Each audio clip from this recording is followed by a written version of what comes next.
We're going to begin this hour, though, with the latest developments surrounding Donald Trump's criminal hush money trial. Court will resume this morning after Keith Davidson, the former lawyer for both Stormy Daniels and Karen McDougal, completed his testimony yesterday. NBC News senior legal correspondent Laura Jarrett has the big takeaways from his day on the stand. Former President Trump arriving at court watching his defense team go on offense, casting a key prosecution witness as out to extort him for money. The defense hoping to discredit Keith Davidson, the lawyer who negotiated payoffs for Stormy Daniels and Karen McDougal. Both threatened to go public with stories of sex with Mr. Trump ahead of the 2016 election. Mr. Trump has denied the allegations of both women and denied any advance knowledge of the payoffs. His defense team suggesting Davidson had a habit of shaking down celebrities like Charlie Sheen for money. Davidson saying he never extorted anyone, testifying at length about his negotiations with Michael Cohen, Mr. Trump's former attorney, but admitting he never met nor spoke to the former president.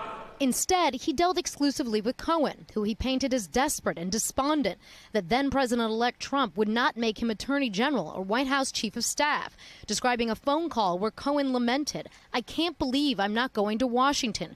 Cohen saying he'd saved Trump so many times, you don't even know. Davidson testifying about Cohen, "I thought he was going to kill himself." A helpful point for the defense as it tries to cast Cohen as having an axe to grind against Mr. Trump. The former president is accused of illegally doctoring his internal records to disguise his repayments to Cohen, making Cohen's testimony critical for prosecutors, who are now seeking additional fines against Mr. Trump, saying he violated a gag order again by calling his former fixer a liar.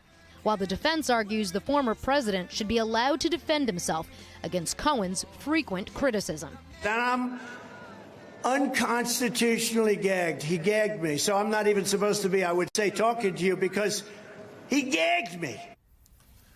We can fact check that as not true. That was NBC's Laura Jarrett reporting. And let's now bring in former litigator and MSNBC legal correspondent Lisa Rubin. Lisa, you've been following this trial so very closely. Let's just start with your broad takeaways from what we heard yesterday from Davidson. What did you see? I think with Davidson, we were swimming in a place that nobody really wanted to be, like just drowning in the muck. But when you take away the Hulk Hogan and Lindsay Lohan and all the other people with whom Keith Davidson dealt, at base, Jonathan, Keith Davidson is a person who testified about his transactions with Michael Cohen and how desperate Michael Cohen was to get these deals done. And the ultimate takeaway that he had, even though he never dealt with Donald Trump directly, was that Donald Trump was the ultimate source of the funding. In other words, while he understood that Cohen at some point put up the money himself for the Stormy Daniels deal, it was always his understanding that Trump was going to be the ultimate source and the payor. So Cohen looms large here. Obviously, he's such a key player throughout this. Have we gotten a better sense as to when we might hear from him, when he'll be called to the stand? And we know that Trump's lawyers, the defense, are really going to try to make an issue of his credibility. Are you seeing enough efforts here from the prosecution to bolster that, to sort of counteract what's coming? I think we see a lot of it in a couple of ways. One is surrounding the case with other sources of evidence, whether they be audio recordings, for example, we heard a couple yesterday, or all sorts of paper, text messages, emails. And then, of course, there's the effort to surround Cohen with other people that he dealt with directly so that they can corroborate his story. Mary McCord, our colleague, made a really good point yesterday. They are trying to inure the jury to the fact that Cohen was not a particularly well-liked or admired person, even in Trump world, so that by the time they encounter him, they are sort of immune to the fact that he's not very likable and yet are willing to hear his story because it's already been bolstered by so many of the people they've heard from, whether it be David Pecker or Keith Davidson, or maybe some of the witnesses we've yet to hear from, including potentially Hope Hicks. Okay, so that's yesterday. What's up next? Well, we're still hearing from a man named Doug Dowse. He is a forensics specialist in the DA's office, and his role here is to authenticate lots of the stuff taken off of Cohen's phone. How did it get from Cohen's phone into the DA's hand? One of the things I thought was really interesting yesterday was the insinuation by Trump's team that the data on Cohen's phone could have been manipulated or deleted before it was in the DA's hand. That is a deep state conspiracy waiting to explode over the weekend, and perhaps engineered, Jen, not for the audience of the jurors in this case, but for the larger populace of jurors, aka voters, who might be interested in hearing something that dovetails with Trump's frequent refrains of "this is rigged, this is a witch hunt, they've always been out to get me, this is a Biden trial," right?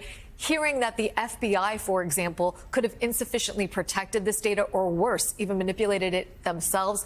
That's a narrative that goes straight into that feedback loop. Yeah. So, Gene Robinson, let's talk about these two audiences here. Yes, there's the 12 jurors and the alternates, but a much broader, the electorate, and Trump and his team clearly playing for them as well. And look, Michael Cohen, even his friends acknowledge a problematic witness, an unsavory character. I and dozens of other reporters during the 2016 campaign used to get threatening phone calls from Cohen. We know who he was. But this is also, yesterday in particular, such a tawdry display of just the unseemliness of this world. How do you think that's playing to that larger audience, those broad voters, particularly those who might still be trying to decide where to vote in November?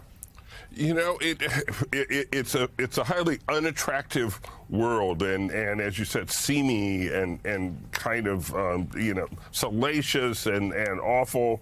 I think most people watching this would might take issue with the question of whether or not this lawyer is an extortionist. That doesn't get to the question of the trial, though, the falsification of business records as a felony. And so I'm not quite sure which way it cuts. I'm curious to ask Lisa, how do you think it played with, at least inside the courtroom and maybe outside of the courtroom? Because this is really like tawdry on steroids, the whole story that we heard yesterday.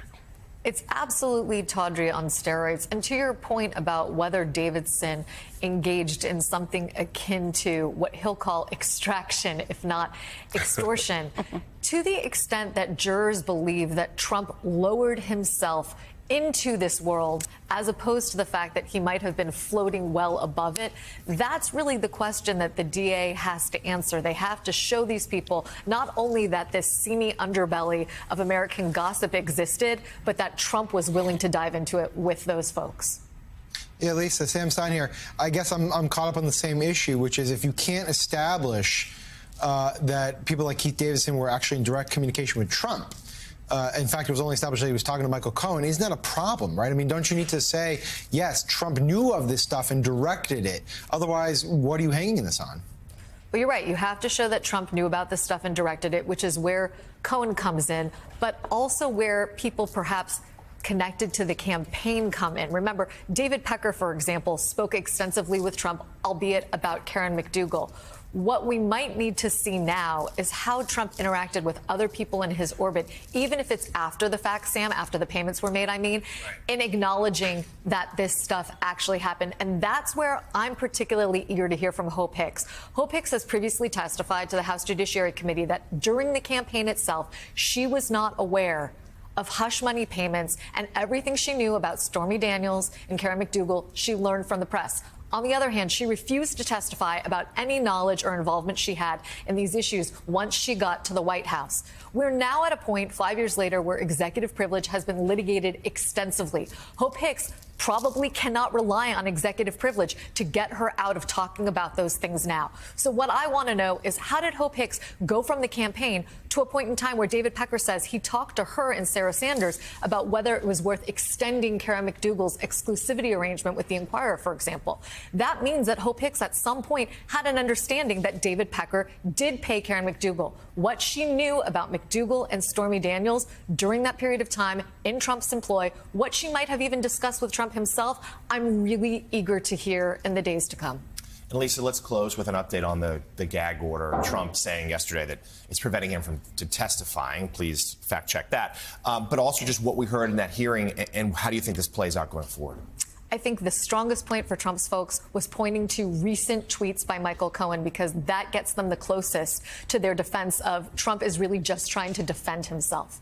On the other hand, Trump's statement about the jury coming from a pool of 95% Democrats, the jury had already been seated when he made that comment. Juan Merchan didn't seem particularly friendly to the arguments that the defense was making. And then when they sort of trotted out the look what you made him do defense, I'll call it, Biden's talking about stormy weather, Michael Cohen's on Twitter. Even look at the press behind us. They're talking about every whisper that we make to our client and candidate. Merchan was having none of that. And he basically said, look, your client is the criminal defendant here. None of those folks are subject to my gag order right now, nor could some of them be. I'm interested in talking about your client, his behavior, and his choices. Those reporters also reporting when Donald Trump seems to fall asleep. Trump took to social media yesterday to rebut that, saying he was simply resting his beautiful blue eyes. So we'll leave it there. MSNBC legal correspondent Lisa Rubin, invaluable as always. Thank you, Lisa.